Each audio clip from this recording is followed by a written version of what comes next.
Joining us today, we have Pejman Nozad and Mar Hershenson, two of the most respected venture capitalists in Silicon Valley. In 2013, they teamed up to create Pejman Mar and together invested in over 30 startups, including DoorDash, Guardant Health, Branch, and Gusto. Just last year, they announced their second round of funding of $75 million and rebranded to Pear. On the Who We Are section of Pear's website are the following words. We understand what it means to build something from nothing. That journey defines each of our life stories. We are immigrants, having come to America penniless, but with big ideas. We've been entrepreneurs determined to build great companies. We know now that success emerges only for those who have endured setbacks and overcome hurdles. We've learned from our failures and we know what it takes to succeed. There are no shortcuts when it comes to building something extraordinary. All of this finds expression in our work. That quote speaks to what I think makes Pear stand out among venture capital firms, and it reflects the unique personal background that Pejman and Mar experience. I'm very excited that both of you are here with us today, and maybe we can get started by having you share a little bit about your background, where you grew up, your career pathways, and how you got into venture capital, and we can see how your experience is reflected in Pear's mission statement. Awesome. Pejman, I think you should start. Ladies first. Yeah, okay.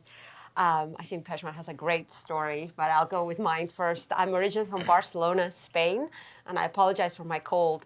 I came to the US in '95 to do a master's at Stanford, and I ended up getting a PhD in electrical engineering.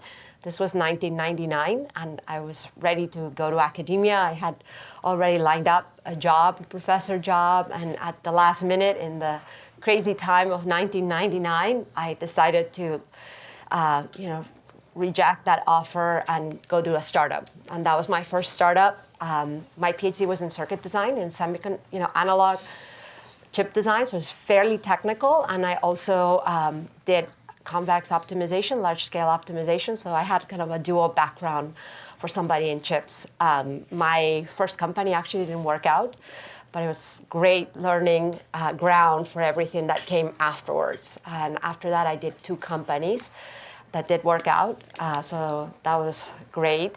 Throughout my journey, I met Pejman. Pejman was an investor in my second company, and I remember going to pitch to Pejman and saying, after my first company had failed, and wondering who would give me money. And Pejman, I said to Pejman, I'm working on this. I've learned all of what customers want.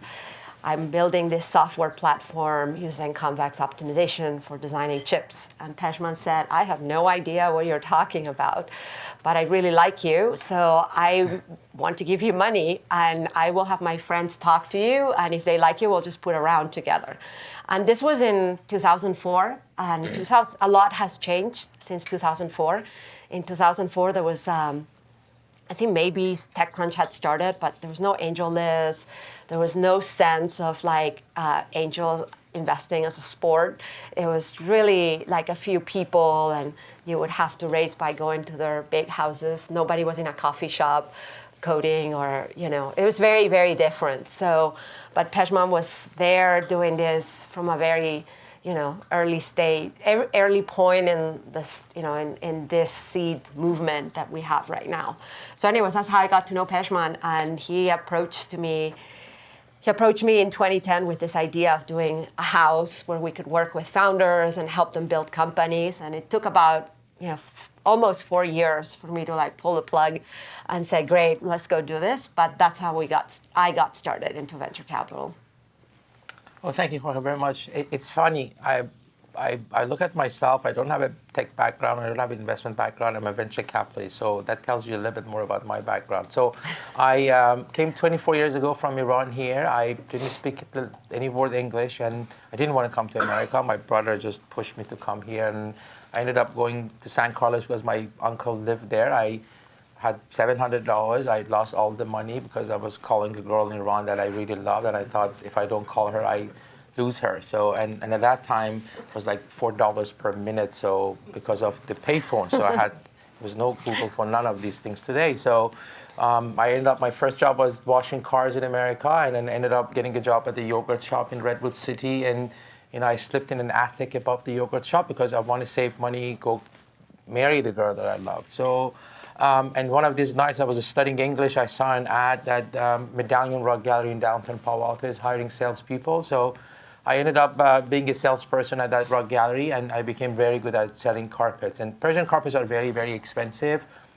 So you don't sell them at the gallery, you go take them to people's homes. So after a few years, in 1 year, I sold $8 million worth of carpet, which is like really unheard of. But that tells the scope of the sales and the relationship we had with our customers. But, in late 90s, I figured out all of my customers are CEOs, venture capitalists, founders of big companies. And I was really amazed by the amount of value they're creating. Not only nice homes and nice cars and the ability to buy cars, but just really building companies based on knowledge. And, I thought that I want to be one of them. And I thought maybe this is the opportunity for me. I'm having a job in the most important street, maybe in the most important time of my life. And I started to educate myself, and I learned about the ecosystem. And think about it, this is 90s, late 90s. There was no TechCrunch, no YC, no blogging. So the way I did it, I started to put a lot of events and networking events at our place, and the deal flow started to kick in, and we started to invest. I convinced the owner of the rug gallery to start to invest with me. I didn't have money, so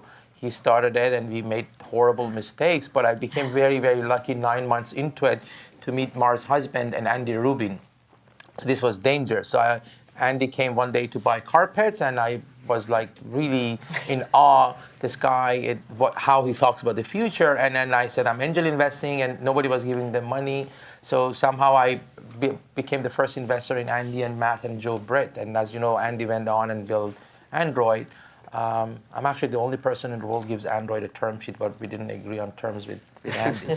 So you could be a good investor, but miss big opportunities. So fast forward, I ended up being the first investor in Dropbox, Lending Club, Danger, and many others.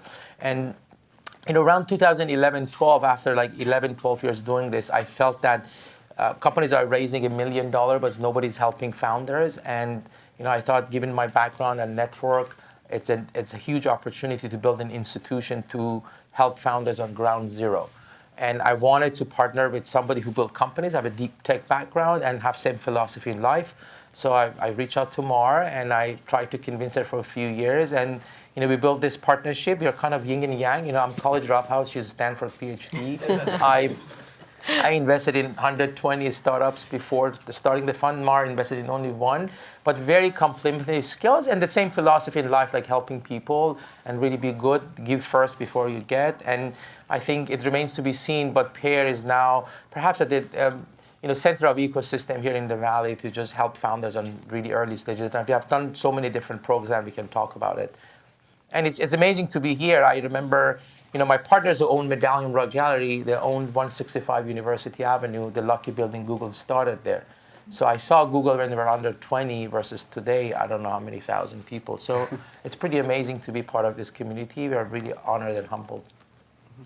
Pejman, you mentioned that you worked at the rug shop and then you sort of used that opportunity to transition into doing VC by working with your clients. I think in Silicon Valley, a lot of the times there's a divide between tech employees or tech workers and everyone else. So maybe you wouldn't have necessarily CEOs speaking and forming genuine relationships with people working at a coffee shop or serving tables at a restaurant or working in sales at a store. So how were you able to bridge that divide that exists? I think I'm good at making friends. So once you become friends with these people, they listen to you. So I wasn't going to people's home selling carpets at the same time, saying I'm investing, let's do it together. I was just building a relationship, and I was paying a lot of attention to build that really concrete relationship with my customers, who are like, few of them are advisor to our fund now, and then few of them invested to our fund, so they became LP in our fund. So it's very important to build this very authentic relationship with whoever you work with. Mm-hmm. So that was the genesis of my relationship with my clients who became co-investor with me. He also threw great parties. Yes. Your parties. Everybody loves Persian food, so whenever you do, people come. So throwing great parties is the secret. And inviting their spouses, so Yes. then everybody will come. And Mar, you mentioned that you did a startup that initially didn't do well. One of the questions that comes up when I talk about startups with my friends, a lot of them being people of color and women, is that they're concerned that, especially for first-time founders, there is some bias from the VC world.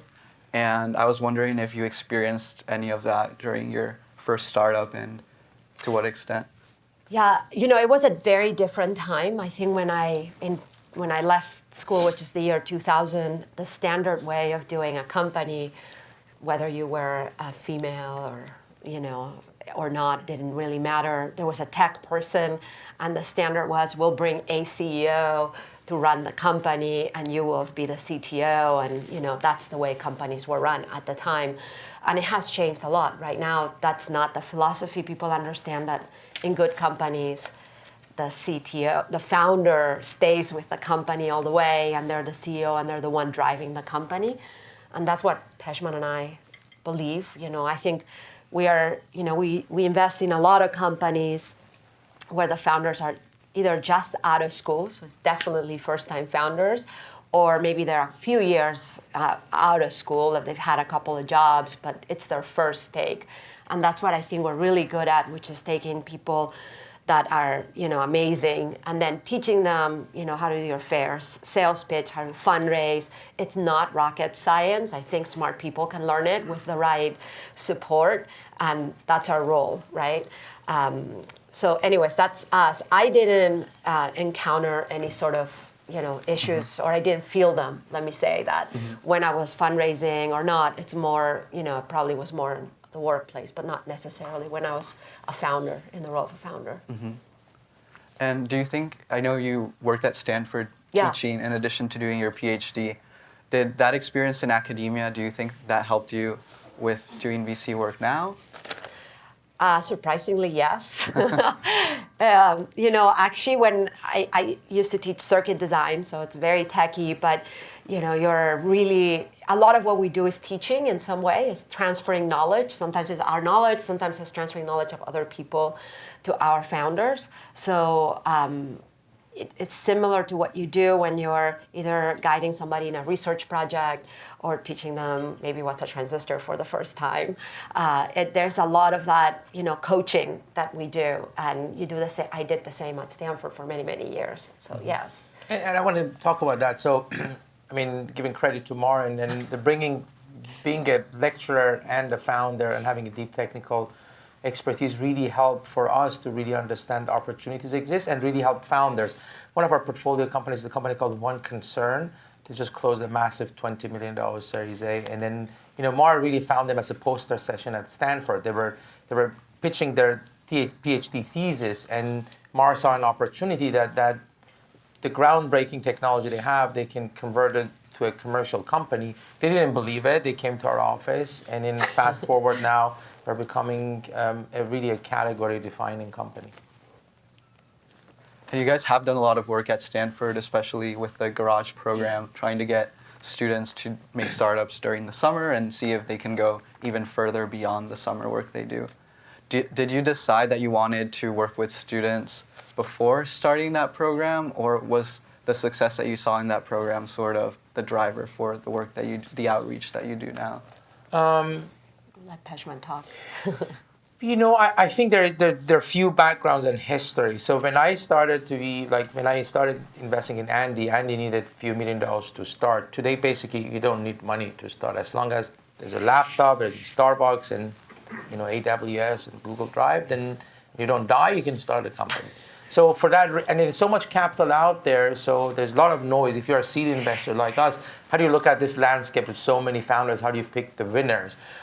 So luckily, Mar and I started the fund because of our background with a very good deal flow. But we thought in order to increase the quality of our deal flow, it's great to go inside communities that are already filtered. And Stanford was the obvious choice because Mar was there, and then I funded a few companies. And the first thing, we wanted to build the community over that, and we thought it would be great that, and actually Mar and I, for the Garage program, we didn't have any business plan. We thought, if you have like exceptional students under one roof, something good will happen. So Maybe explain what's yeah, Garage. go ahead. Yeah. No, you go ahead. So Garage is a program that every year we select up to 20 students from Stanford. You could be freshman all the way to your graduate or postdoctorate. And basically, these are typically people in computer science and engineering departments. You don't need to have an idea as long as you want to be an entrepreneur. So we select these 20 students for 9 months while academic year. We give you space, mentorship, and we really help you find problems you're passionate to solve and help you build the product. No expectation to build the company, no expectation to fundraise, but naturally happens. So this is the 4th year we are doing it. And we don't take any equity in these companies. We don't invest. We give them a lot of resources. They come to our office once every 2 weeks to check in, meet our team and their mentors. And already 6 companies came out of it. One of them is our portfolio company. One was sold to Palantir. Mar actually negotiated the terms with Palantir. We make $0, but those 2 founders came back and they're our founders of our portfolio companies. And because of that, I think this community is growing. And the philosophy you give before you get, you're kind of under the skin of Stanford now, and we see things before anybody else. As part of your mission statement that's on Pear's website, you also mentioned... We actually wanted to recruit him, but he didn't come. Jorge. I had a lot on my plate at the time. In Pear's mission statement, you also mentioned that you're looking for founders that have unusual backgrounds. Can you speak a little bit to why you decide to focus on that aspect of founders and maybe some examples of what you mean by unusual backgrounds? Yeah, I think venture is really interesting because, especially for engineers, I think it's very interesting. And the first time I went into venture, I said, I'll just look at all the variables about what makes a company successful. So I spent a bunch of time collecting data on actually semiconductor companies over a decade, and I would record. I think I had maybe 40 variables per company, and then I did some simple regression and I tried a few models. Anyways, and you're great, I have a model and now I can predict what's the next winner, right?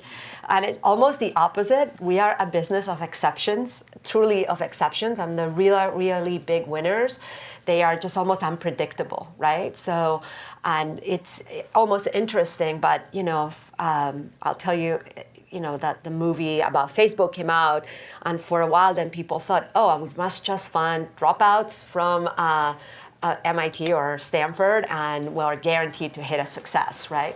And now people are kind of coming back out of that and saying, no, maybe you should fund people in their 30s and they're more successful. So anyways, the bottom line is that there's no formula. I think everybody's different. And we really like people that they're almost unusual and they've not gone a straight path. For example, we just hired somebody who was a chef for some time. One of our founders who runs a big company called MimiBox, an e-commerce company, is very large in Asia. He was, in Afghanistan for a while, and he was an engineer, but decided he truly wanted to go into fashion and went to the Parsons School and worked for Tom Ford. So it's somebody that was not something that you would predict easily. So anyways, that's everybody's different. This company that Pejman was mentioning, One Concern, which basically they're using artificial intelligence to predict in case of an earthquake or a flood where the big damage is, so you can send the emergency responders very easily and you can do prevention, right? So this guy, is from Kashmir. He lived all his life in this little village. He suffered earthquakes, floods. He spent literally 5 days on the roof of his home, and he knew that he wanted to actually do something to avoid being in the same situation again. So again, somebody with a special background that you want to fund and contribute. And I don't know if you wanted something to add. I think on the broader spectrum, if you look at the venture capital community, there are a lot of people claim to venture capitalists, but they're more capitalists, I think, than venture capitalists. And the reason is, especially when you come and I met another person yesterday. They said, I said, how do you look at companies? He said, when there is no product risk and then no market risk. So, and I thought, wow, so how can be a venture capitalist to do this thing? So, and in our business, you live for the moment that somebody walks at your door and surprise you, and you break all the rules. no terms is important. Everything you learn doesn't fit there, and you really want to partner with that particular person. And if you look at the biggest company ever created, the founders were in that category. So there's probably people here in this room that may be interested in doing a startup at some point, or maybe people watching online. And you went a little bit into this with talking about finding people who are special and unusual, but in terms of the type of company or how a company approaches the market, do you have anything that you look for in the companies and startups that you're funding? Maybe let me say something else about the founders, because it's not only like, hey, you have an unusual background, we take you. It's not just like that. I think the founders that we work with at the very beginning, just imagine you are in our position. There's people that come in, they have nothing. There might be a prototype, but there's really nothing, right? And they come in and they're like, we want money to build our business and we think it's going to be great. So, we're just judging that founder or founders, right? And one of the characteristics that I think is very important is these people are so mission driven. They're obsessed with what they're doing. It's like they can't sleep at night because they have to go to this company. And I think when you're obsessed and completely mission driven, there's a lot of other things that fall from it, right? Like you're focused and you're spending all your time doing this and so on, that really matter. But this obsession is really, really important. And I'll go back to your question about, I think, the market. Sometimes there's no market when we invest in companies. We just don't even know. You're creating a new market. So for us, it's hard to look at even a financial model or unit economics or margins or anything. We just have to believe that you could get there, right? But we like people that almost like have action driven, so they have a plan, so it's not randomly things happen. They're like, hey, I'm going to try this, almost like a math mind. I'm trying some sort of hypothesis, and it might not work, and it might work, but if not, I'm going to try this, and so on, right? It's almost like this constant learning loop that they have, and it's not just like, I'm doing a company, and let's see what happens, basically. Go ahead. I want to add a few things. Mar and I, when you look at the founders we really like to work with, there are some common characteristics. We like founders who are really close to the problem they're solving. Typically, when people come and they said we had 20 ideas, narrow it down to 10, and we pick this one, it's kind of a red flag. We like people who have lived through that problem, or they have academic background, or you have faced those challenges here at Google. You're building a product, but you see a huge opportunity to do something. So we really want to see that. We like the teams who have history together. They either worked at Google, or they rock climb every weekend, or they went to the same high school. And as Mar mentioned, people who have a vision. Many founders, they think they have a vision, but they're just having a goal of raising more money in 2 years. So it's a very different, and we pay a lot of attention to figure out why you're doing this. I think most of the startup doesn't work. Why you want to go through these things? And it's a very important question that we ask. And so it's a combination of characteristics of the founders we want to see in the teams that we are working with them. There's been a lot of talk recently in the news about the importance of company culture and making sure that you foster a good culture from an early stage, because otherwise in the long run, potentially, you could be facing problems. So since you guys work with early stage companies, are there things that you see that can be done since the beginning of a company to help create that good culture to avoid those problems? Yeah, I think everybody talks about it. Nobody defines what it is in the culture. I mean, in scope of Google it is, but when you're a startup, what is it? Is it a ping pong table, or is it free food? And I think it should be defined by the founding team. And I think culture could be different in any set of companies, but it's a set of principles that you believe in and you stick to it. And it could be very different. And one of the companies I worked like 10 years ago, it was an amazing CEO. And the culture was all about transparency. And I remember at every Friday they had barbecue, and he put himself in front of the company, and everybody can ask any question from the CEO and criticize him. That's one way to do it. The other way is, people say that it's all about our customers. I think we should service them. And so this is a set of different principles that you should create, and you should stick to it. But I think the most important is to spend the time doing it. The second time you have a company, you realize that's really, really, really important. And when you have these principles, it almost applies to everything. How you recruit, how you treat your customers, how you run your meetings. So it's super critical to have that conversation. And you can get help, get coaches to how, exactly what that means, because if you've never done it, maybe you just don't know how to do it. But critical. And do you have any advice for people who are in early stage companies trying to get funding, particularly maybe if they come from immigrant backgrounds, if they're people of color or women? Talk to us first. Yes.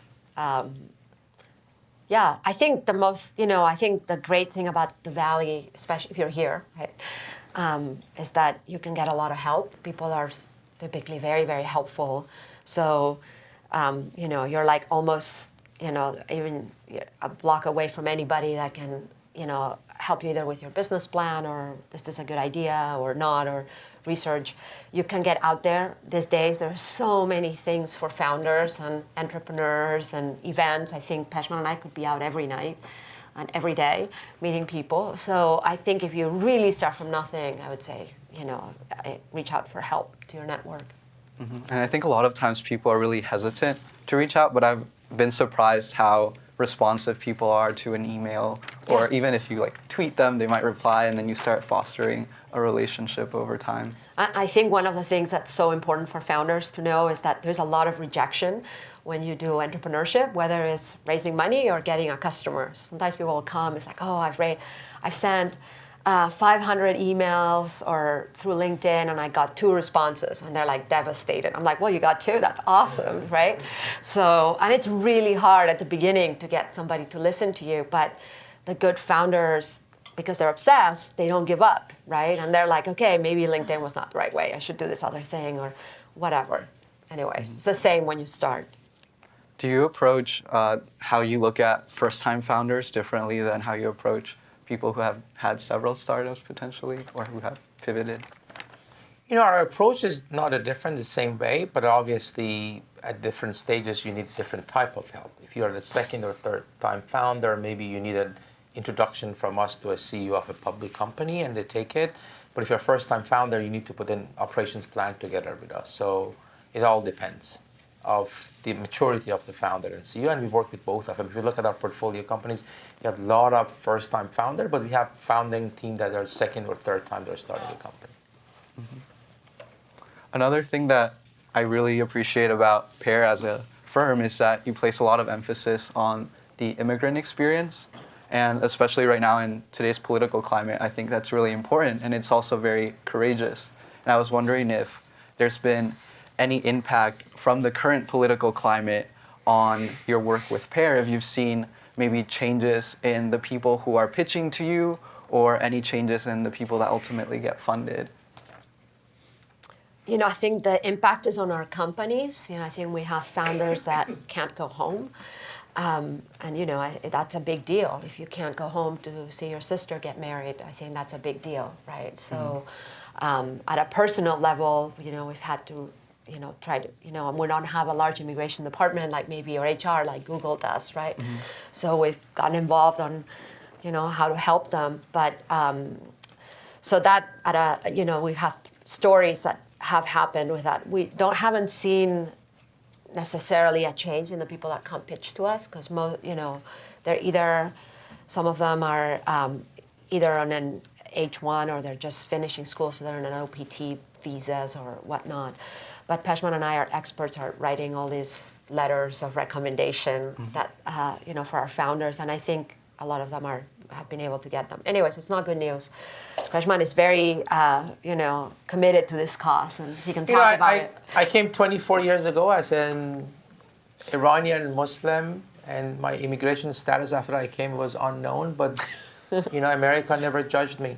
I think gave me all the opportunity to thrive, and I still feel the same thing, and I hope the spirit of America stays the way when I arrived here 24 years ago.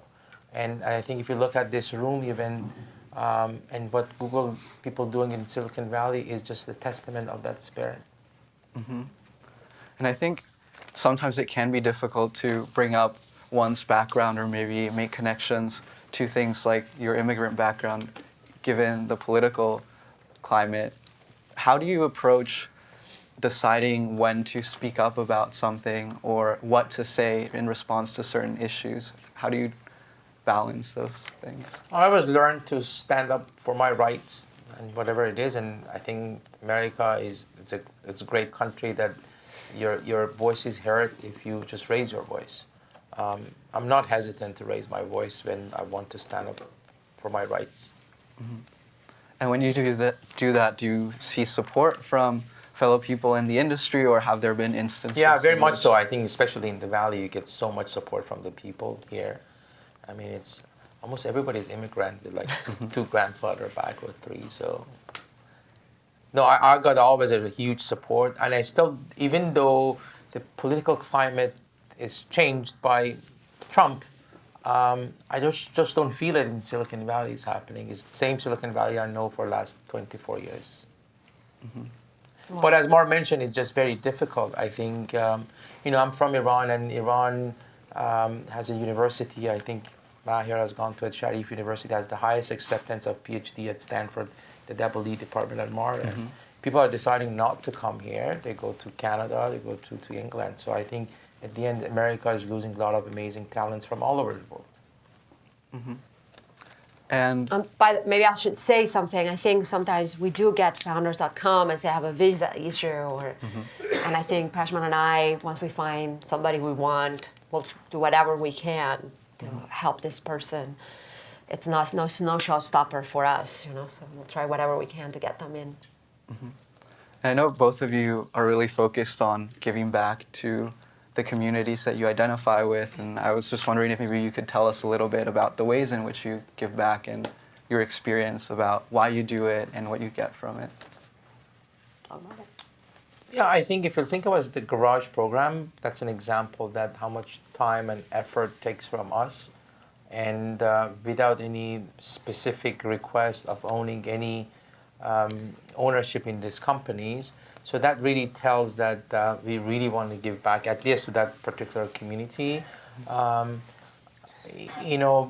Specifically, Mar, even though some of the companies we don't want to invest, she spends so much time. There's a company that we like, the 2 Stanford GSP Business School founders. They wanted to get to YC, and then Mar spent last 2 weeks coaching them how to get to YC, and they got to YC yesterday. So I think that tells you that we're all about helping founders at the core. And you also don't necessarily see someone joining another firm as a negative. No. I mean, I think it's a big world, and right. Companies last for a long time, so you never know, right? And a founder, it's rare that you stay in a company forever. You have many companies inside of you, so. And we, at the end, just want people to do well. That's how I see the world, anyways. One company's not going to make or break us. Right. Do you have any... Unless it was Google. Yeah, exactly. They'll just buy out all the companies. Even. Do you have any stories about companies that you funded that you particularly saw great success in, and maybe the qualities reflected in their success? Maybe I'll talk about the first company we actually did out of the fund. It's called Branch Metric. It's a deep linking platform. And I met them when they were students at school. They were students, it was November, so they were students for still a long time. But the CEO presented what they were doing at the time, which was a mobile app to print pictures. Which is completely different from a deep linking app. But I came and I rushed to Pejman and I said, Pejman, we have to fund this guy. I don't really know what he's doing, but he's great, and I'm sure he's going to figure it out, right? So that's how we got into Branch. They basically pivoted twice until they did what they did. But why did I think in that first meeting that this guy would be a great CEO and was not going to stop, right? is what I call a data-driven CEO. So everything he says is almost has a number and a reason why. So it's not hand-wavy, and he has done his homework, and he kind of knows where he's going. That's why I was like, I want to work for this guy, because I know that, we are going to go somewhere, and if we don't get there, he'll turn around and figure it out. And that's basically what he did. I mean, it's pretty impressive. The success of the company was not an accident.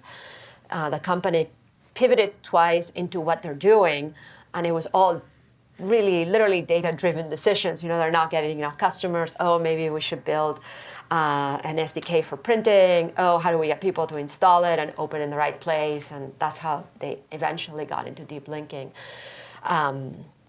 Anyway, so that's one story. I have many. Pejman. I think you mentioned it. If you were telling me, Pejman, you're starting a fund and you invest in the Korean cosmetic product, I would have said I would never do it. But until you meet Dino, the founder, CEO of Mimibox. So as Mar mentioned, he studies computer science in Korea, then decided to go to serve in Peace Corps in Afghanistan, then decided to go to work for Tom Ford and figure out that Korean cosmetic product, people love it. It's after France is the second biggest market in the world of Korean cosmetic products, much cheaper, same quality, and he wanted to build a brand that serves the entire world. And fast forward, this year they're, making a lot of money. They might go public. So his desire to build something in a market that is so saturated was just astonishing, and the quality of the founder who walks through the wall to make things happen was just really, really obvious in him. Maybe I want to say one more founder story, because I think those are the best stories, not really ours. But we have a company called Aurora Solar, and it's founded by two immigrants. One is actually from Kenya, and the other one is from Germany.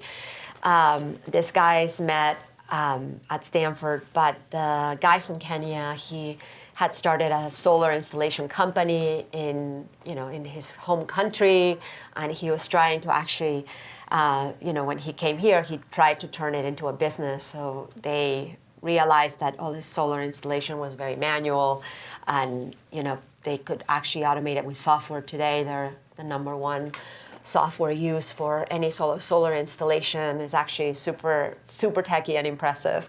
But anyways, this guy, this was in 2013, and time flies. But in 2013, if you said solar, people were like, "Oh no, we can't talk to you," right? So they could not get any money. They could not get any place to live or work out of, etc. So this guy, Sam, the founder, called us like, almost begging, please let us stay in your office because we don't have anywhere to go. And, that's how we met him. But, just the fact that he had the courage to come and say, I don't have anything and nobody really cares, but, lend me a hand, that was like a big deal. So again, just this sort of mentality that I'm going to work and so I want to bring solar energy to Kenya and I want to solve it and I'm working on this problem. I'm not going to give up, right? So anyways. And last year they were chosen number one software company in entire solar industry. Yeah. Oh, wow. You both talked about founders being very passionate about specific industries or specific products. Do you have any opinion with regard to people who maybe aren't working on something that they're passionate about, but they're doing it because maybe their financial circumstances require them to work in that, or maybe they're trying to build up the skills to then do something that they're passionate about? Do you think there's a certain point in which doing that for too long can be a bad thing, and at what point do you make the decision to actually do something that you're passionate about? I mean, it really depends on people, but I do encourage people that the students that come out of school to go get a job and learn something. It's not my recommendation to go do a company right now, right after school. It has to be a very, very special situation because I think you learn a lot you're not done right after school. You're not completely done, right? You are learning for the first 5 to 10 years of your career, just really learning. So the place, we pay so much attention as to what college we go.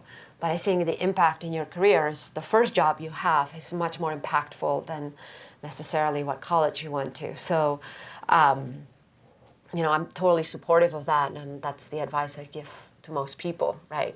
I think at some point in your life, it gets really, really hard to go to a startup because of the circumstances of life. You know, you're making a lot of money, you have a family, maybe you're the only person in your family that's working, so it's just harder, right? Again, people that are super obsessed, they figure it out, right? I mean, humans are very capable, but it's harder, right? Anyways. You know, my same philosophy as Mar has. I mean, I think sometimes you do a job that just pays for the bill and the family. You might not really passionate, but I think you can balance it. If you like art, you can spend your weekend doing art. If you like soccer like me, you can play soccer. So, and I think Google is really good at it. This 80-20 things, I don't know if it's still going around or not, but I think you can balance your life. Yeah, we still have find your 20% passion. projects. What about looking forward into the tech industry as a whole? Do you see any specific areas that have a potential for high growth in the coming years? I mean, I let Mar talk about the platform she really thinks is the future AI, but I think it's, I think we don't know. I think our motto is investors don't create future, entrepreneurs do, and we stick to it. We think always entrepreneurs they see future before us.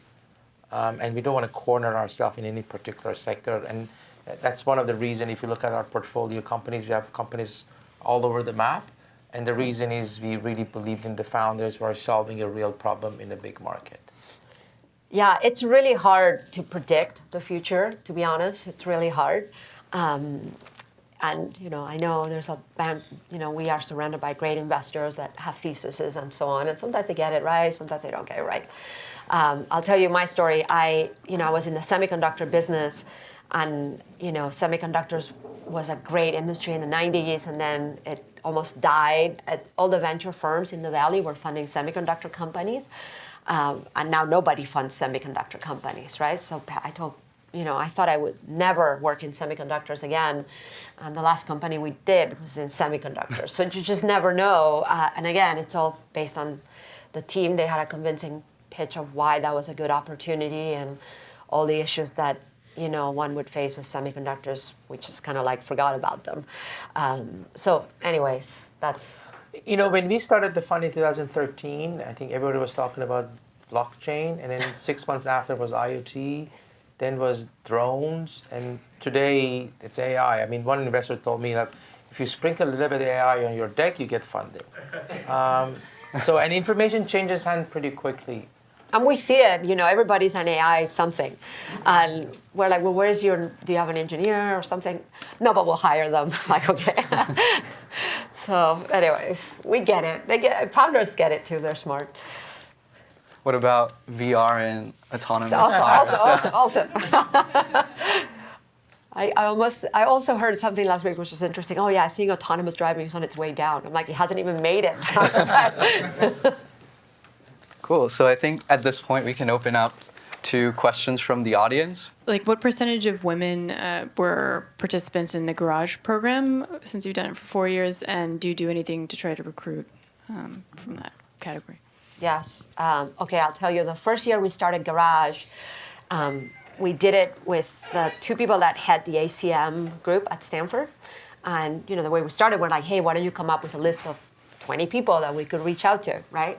So they came to us, and that 20 list, it was all guys. I'm like, okay, guys, we need some diversity in this group, right? So we had to force them to go find some women. And I think we had, in that Garage group, we had 4 women, 2 actually were of color, which is great. But, you know, it was clearly not the majority, because we had about, 15 to 20 people, give or take. And every year, the second year, we did a call out for people, the same ratios, to be honest, right? We've tried really hard. This year is actually maybe the highest that we have in terms of ratio, but it's always under 50% for sure. I would say around 30, 35%. But we do some initiatives, like, for example, we do a lot of hackathon at our place. The first hackathon was only for girls.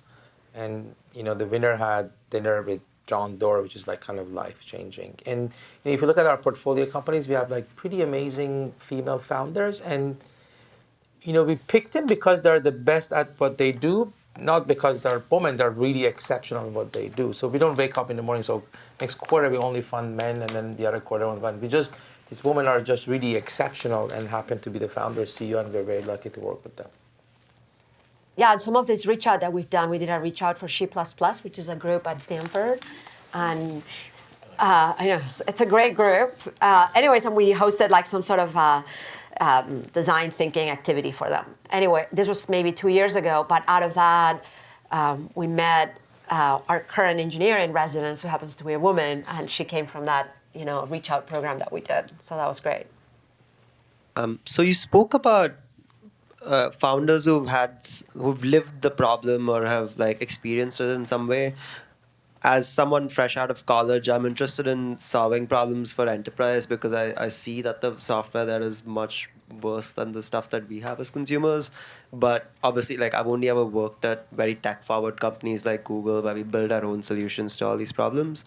What are some advice you might have for someone like me to either go get that experience myself with those problems or find people who have? I have some ideas. Go ahead, Pejman. So I think you should educate it. First of all, I think you have to find, when you said in the enterprise is just such a big place, I think you should figure out where in enterprise you want to focus and get educated and go to places. As Mark mentioned, there's so much information online you can find, and there's so many groups you can go and learn from them. There's some conferences you can go, but a little bit narrow it down to exactly what you mean by enterprise. And just surround yourself with the people who have done it before, ask questions. And sometimes the best thing is to actually try to put something out, right? And, it's so, I want to say so easy, but it's relatively easy to kind of mock up some stuff and run it by people in industry. I don't know if you have any ideas in mind. But that's what I encourage people to do in the garage when they don't know what to work on. We actually bring speakers to tell them what problems they have. That's how Garage started. So we would bring people from media or people from real estate or e-commerce, and they would be like, these are the problems we have. And the students would actually say, worked, because they would come up with solutions. Because similar to you, that's how it started. They said, we can code anything, we just don't know what to code. And so anyways, they're getting the feedback from people. And I encourage, like Pejman says, you can do the same, but you almost want to take it a step further. Because when you tell people, I'm going to build this, what do you think? People are like, oh yeah, great. And people think like, great, I have product market fit, I'm going to go do it, right? And truly, until you tell somebody, will you pay me for doing this? Then you know if you have truly product market fit. And sometimes people just need to see a little more than an idea in words or some sort of PowerPoint, etc. But anyways, just start. That's my big advice. That's the best way to finish. One of the questions that we got is, what advice do you have for someone at Google who's interested in going into venture capital? Talk to Pear, right?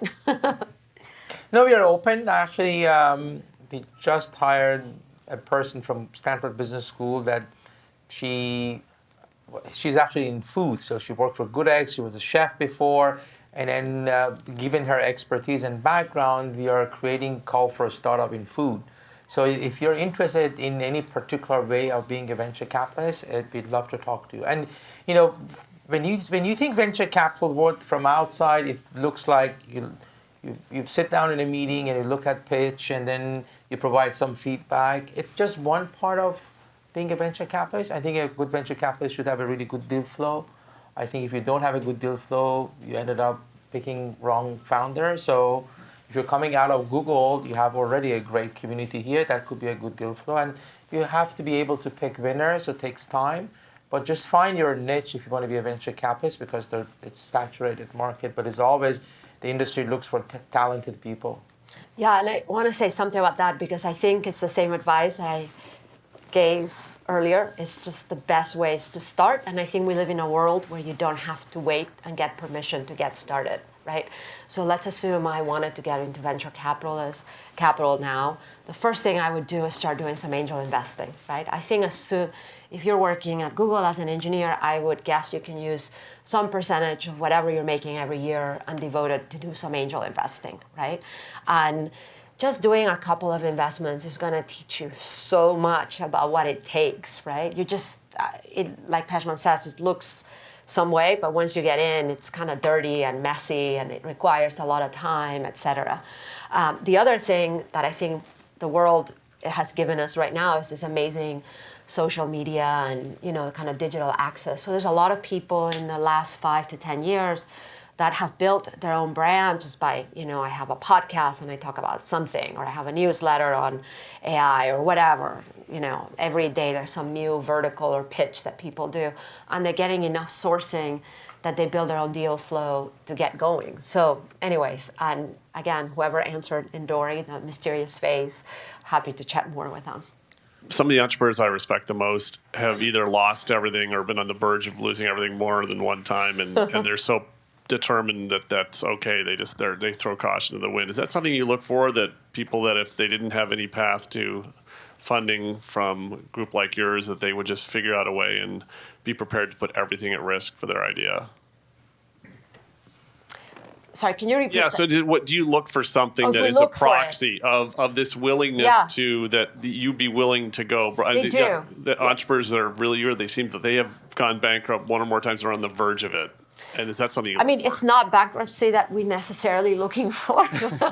But we do look for that person that is like, I'm working on this. Sometimes people come and it's like, I'm starting this company, but I'm working here in the meantime, and they've been working and they could afford, quote, quote, to go do something full time and really commit, right? So it's definitely a sign that we would, it doesn't make us feel super comfy about the founder, right? But again, everybody's different, right? And some people, it doesn't mean because you have it easy, you can't be a good founder. And it doesn't mean because you have it hard, you're automatically a good founder, right? It's like business of exceptions. One of the hardest things I hear my friends say about a VC is the bad ideas look just like the good ideas at first glance. And when you become good, you get thousands and thousands of deals coming across. And you have to be able to spot the ones that look bad but are really, really awesome. What are your secrets of doing that?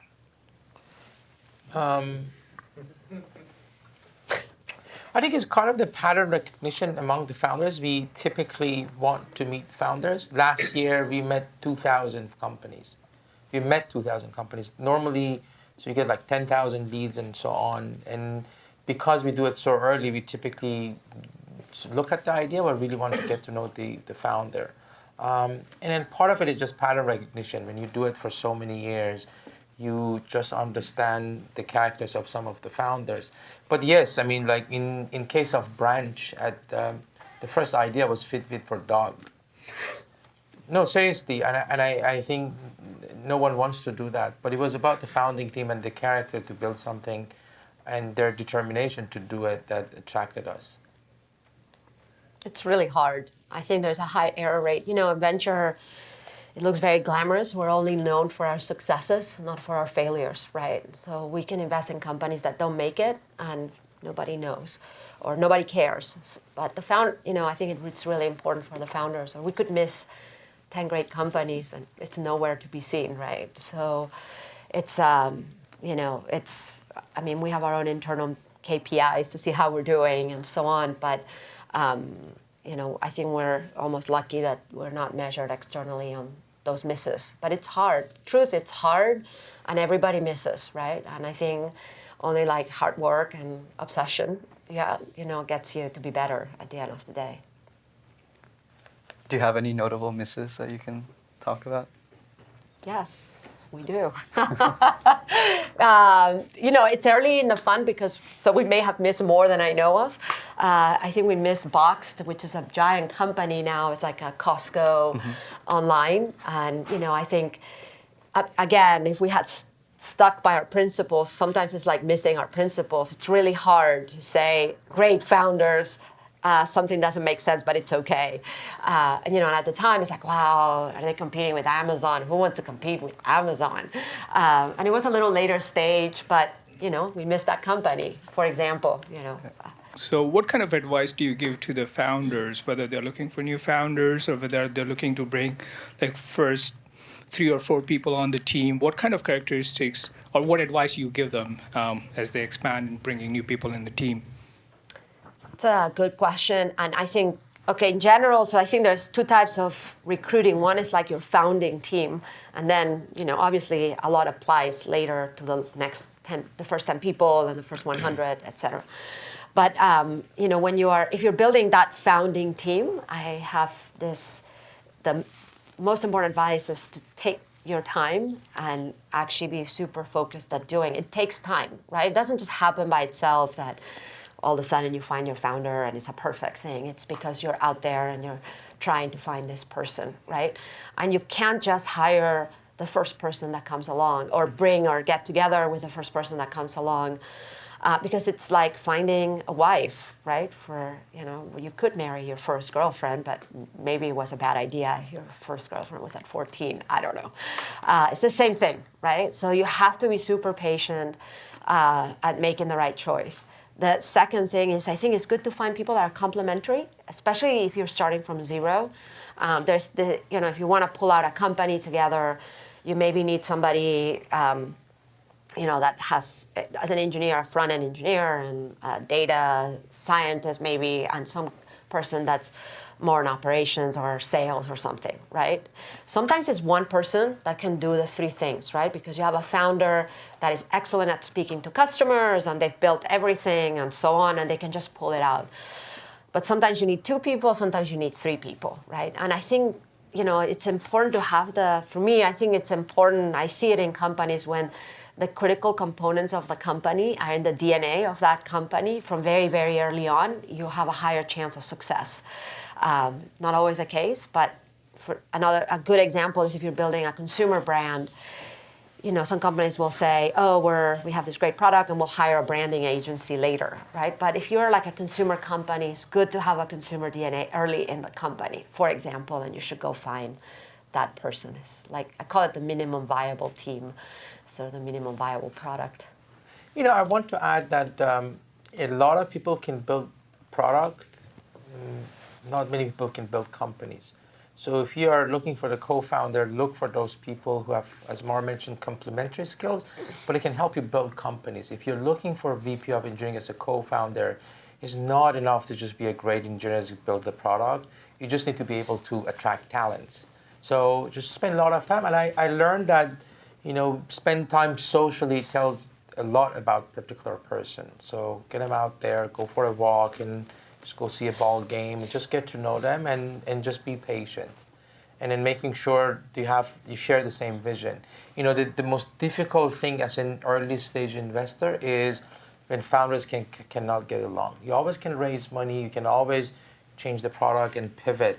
But when you don't have the same vision and you can't look eye to eye, we can't fix it. So, question for you all. When should someone go to YC? Only because it's got so much mind share here versus taking a seed VC from a VC firm like yourself.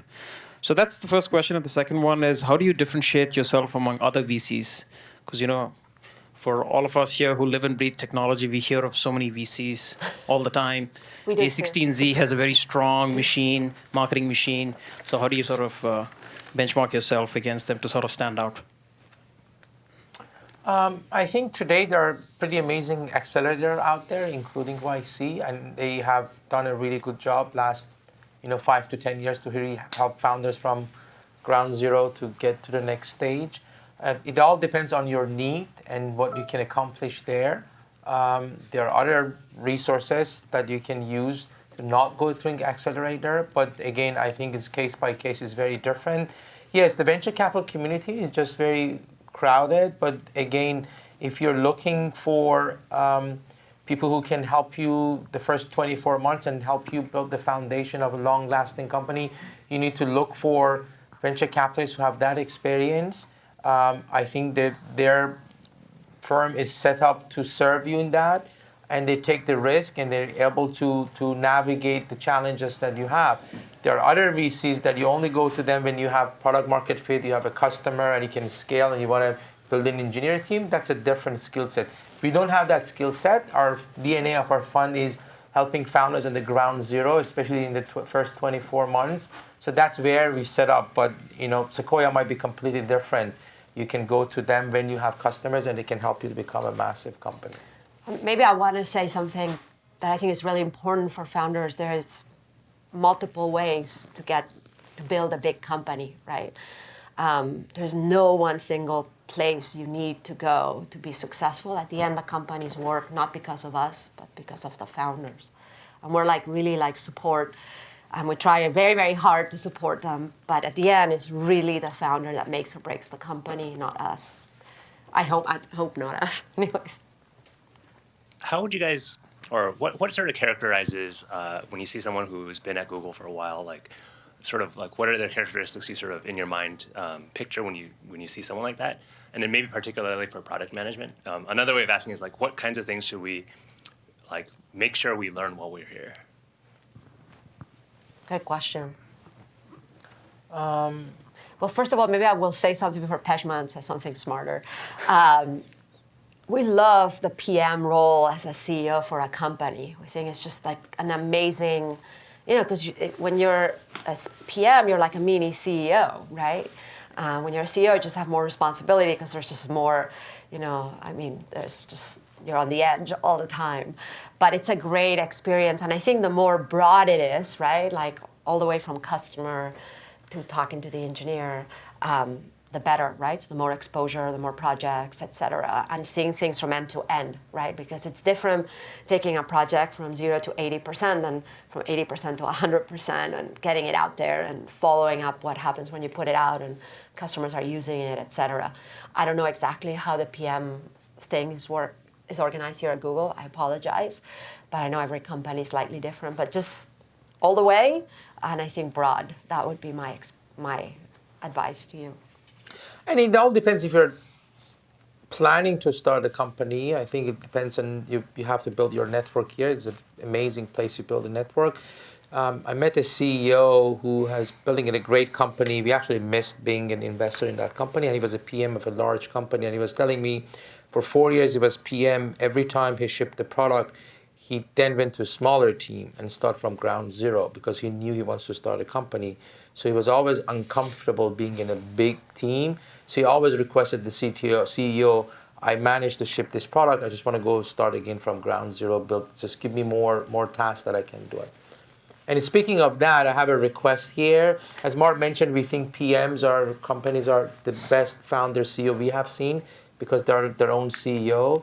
And we are trying to build a conference or a boot camp maybe this year or next year for PMs who want to start a company or already started it. So we'd love to hear from you what type of topics you want to be covered. So you can email me, Pejman@pear.vc. I'd love to hear from you because we think it's just pretty amazing place for us to partner with the future founders. You mentioned like reaching out and getting help from people, and that's always something I've been nervous about. When asking for help from someone like yourselves who are busy individuals, do you have advice for how to ask for help? Like, should I go when it's a well-formed, clearly scoped, like 30-second question? Or do you have, are people like yourselves interested in having kind of open-ended, kind of broader discussions as well? I always found that people reach out to me, they're very, very specific. I respond. I always respond, but the ones that they're very specific, I make time. But the ones that say, oh, can I have a coffee? I want to run an idea by you. It's just not that specific. I don't know how I can help. And actually, we're just so busy.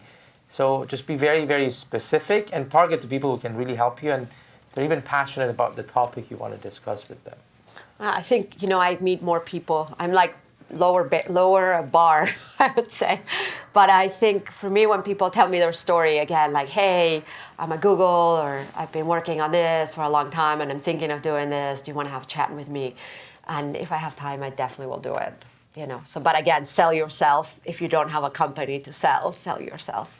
Yeah, and actually this goes back to when you go fundraise, I think sometimes you tell your story is as important as your product and metrics. And most of the founders shy away to say that, to tell their stories. We actually push them. They start to pitch and say, oh, where did you grow up? How did you do it? So we just want to get to know them. So when you go pitch, don't be shy away to tell your stories. What was the hardest part for start, or I guess after you've started VC, what was your hardest thing that, took to get used to? Like, where did you struggle? What were some common pitfalls early on? You had mentioned like trying to create, like a linear regression to with all these parameters, trying to optimize and trying to bring in some convex optimization here. Are there other things that you struggled with? I think today when you look at, this is like 3.5 years fund, we have like over 60 companies that we have invested. So finding the time to help these people while we still serve the community, it's a big challenge for us. That's why we're building a team. As an angel investor, so before that I was an angel investor, when you're doing an angel investment, you just keep investing. Just invest, and every new company you invest, you're excited, you go to the next one.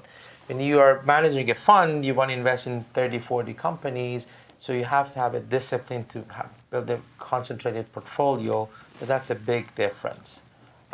Every company we invest today, that means one less company in the next 3 years. So, but when you're an angel investor, you never think about that. You just keep investing.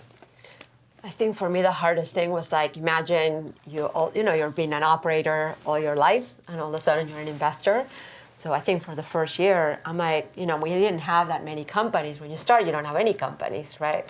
So Pejman knows the story, but I remember, one Sunday I was there and I was like writing code for one of the companies, and like, okay, that's not right. But that's there's a lot of inertia in what we do as humans. So, I'm not longer doing that. But so that was my hardest adjustment, knowing that I can't do it. My job is to teach somebody how to do it. I'll suggest how to do it. They have to make the decisions, but I shouldn't do it. Every several years, there are new big trends in the industry. So there are a lot of things that are very hot right now, like self-driving car, VR, AR, AI, etc. So how do you evaluate those fields, etc.? How do you think about those trends right now, and then what would be big things that can change the world, change the industry in the next 5 or 10 years? You're right. Every 10 years, there's like this big change that has happened in the Valley, right? And I like to tell the story, but in 76, it was the PC, right? 10 years later, say 86, it was maybe the router. And 10 years later, in 96, it was the internet. 10 years later, in 06, it was the iPhone. So people are like, what's happened now in 2016? It's already passed, right? And I tell people it's probably an NVIDIA GPU processor. That's probably it's like an equivalent of that router. And a lot of things, the fact that when I was doing my PhD, I was doing convex optimization, which is almost the anti-deep learning way of solving a problem. And the deep learning people at Stanford, they couldn't even run a little 20 circuit, amplifier. They couldn't size it, right?